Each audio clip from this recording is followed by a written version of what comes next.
नमस्कार. विजन 40 व्याख्यानमालेत गणित या विषयामध्ये आपले सहर्ष स्वागत. आज आपण बाबा तत्वाचे प्रमेय समजावून घेऊया. जाती प्रतिज्ञा आहे, एका त्रिकोणाच्या 3 बाजू या दुसऱ्या त्रिकोणाच्या 3 संगत बाजूशी प्रमाणात असतील तर ते 2 त्रिकोण समरूप असतात.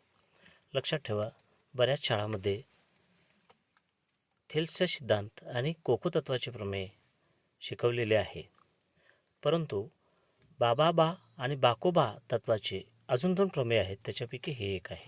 तेव्हा याचा व्यवस्थित अभ्यास करा. प्रत्यक्षात आपण प्रमेयाला सुरुवात करूया. आकृती पहा, त्रिकोण ABC आणि त्रिकोण DEF आपण काढूया.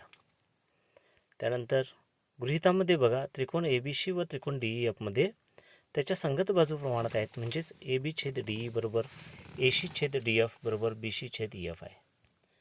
साध्य आपल्याला करायचं, हे 2 त्रिकोण समरूप आहेत. त्रिकोण ABC समरूप त्रिकोण DEF. रचना जी आहे ती रचना कशी आहे बघा, आपण DE वर एक बिंदू घ्यायचा आहे P, त्याचबरोबर DF वर Q बिंदू घ्यायचा आहे, अशा पद्धतीने की AB बरोबर DP आणि AC बरोबर DQ होईल, आणि मग नंतर PQ सांधायचे आहेत. आणि ही रचना आपण लिहायची आहे. DE व DF वर अनुक्रमे P व Q असे घेतले की AB बरोबर DP व AC बरोबर DQ होईल आणि PQ सांधले. आता सिद्धता देऊया. विधान आणि कारण असे 2 भाग आहेत. तर आपण गृहीतामधील AB/DE बरोबर AC/DF आपण या ठिकाणी घ्यायचं आहे. त्यानंतर रचनेवरून ABच्या ठिकाणी DP आणि ACच्या ठिकाणी DQ ठेवून आपण पुढचा संबंध लिहायचा आहे, DP/DE बरोबर DQ/DF. त्यानंतर पुढे आपण जायचं आहे. ज्या वेळेला हे DP/DE आहे आणि DQ/DF हे समान आहेत, त्यावेळेला PQ आणि EF काय आहे, हे परस्परास समांतर आहे. तर मूलभूत प्रमाणाच्या प्रमेयाच्या उपसिद्धांतावरून आपण हे लिहू शकतो. त्याचबरोबर कोण P बरोबर कोण E व कोण Q बरोबर कोण F होतात, कारण हे संगत कोण आहेत. म्हणून बघा, 3 वरून आपण लिहू शकतो की DP/DE बरोबर DQ/DF बरोबर PQ/EF. आता यामध्ये DP, DQ आणि PQच्या किमती आपण ठेवल्या तर आपल्याला मिळते बघा, AB/DE बरोबर AC/DF बरोबर PQ/EF.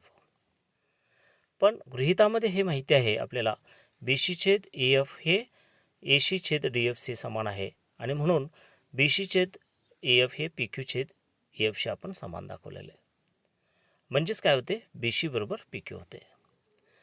आता जो त्रिकोण ABC आहे आणि त्रिकोण DPQ आहे तो घेऊया.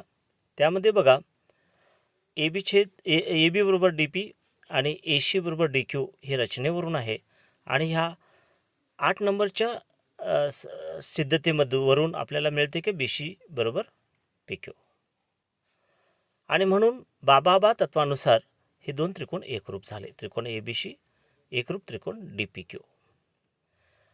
आणि मग नंतर त्याचे संगत कोण आपण समान दाखवूया. कोण A बरोबर कोण D, कोण B बरोबर कोण P, कोण C बरोबर कोण Q. पण बघा, कोण B बरोबर कोण E, कोण C बरोबर कोण F. 4 मध्ये आपण दाखवलेलं आहे कोण P बरोबर कोण E, आणि Pच्या ठिकाणी आपण जर E ठेवलं तर कोण B बरोबर कोण E होते. त्याचबरोबर कोण C बरोबर कोण F होते. आणि मग नंतर हे 2 त्रिकोण जे आहेत समकोण त्रिकोण होतात, आणि म्हणून ते समरूप होतात. त्रिकोण ABC समरूप त्रिकोण DEF हे या ठिकाणी सिद्ध झालेले आहे. धन्यवाद.